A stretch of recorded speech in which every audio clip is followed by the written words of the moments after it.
লাল সবুজ শুধু রং নয়, এটা শহীদের রক্ত আর স্বপ্নের বাংলাদেশ, যে স্বপ্ন এখন আমাদের পথ দেখায়।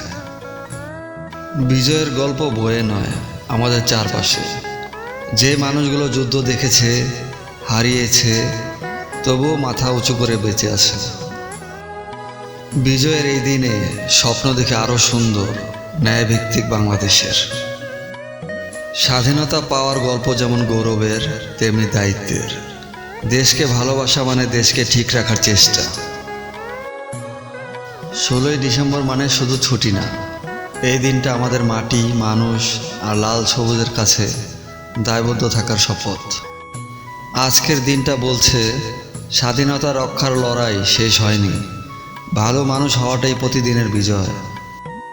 1971 সালের এই বিজয়ের পেছনে আছে 9 মাসের রক্তক্ষয়ী সংগ্রাম, অসংখ্য শহীদের আত্মত্যাগ আর মানুষের অদম্য সাহস। বিজয় দিবস শুধু অতীত স্মরণ নয়, এটা বর্তমানকে শুদ্ধ করা ও ভবিষ্যৎকে ভালো করার অঙ্গীকারের দিন। বিজয়ের চেতনা মানে সাম্য, মানবিকতা ও ন্যায়, যেখানে কেউ অবহেলিত হবে না, কেউ বঞ্চিত থাকবে না। বিজয়ের দিনে শ্রদ্ধা আর ভালোবাসা জানাই সকল বীর শহীদ ও মুক্তিযোদ্ধাকে। শুভ বিজয় দিবস।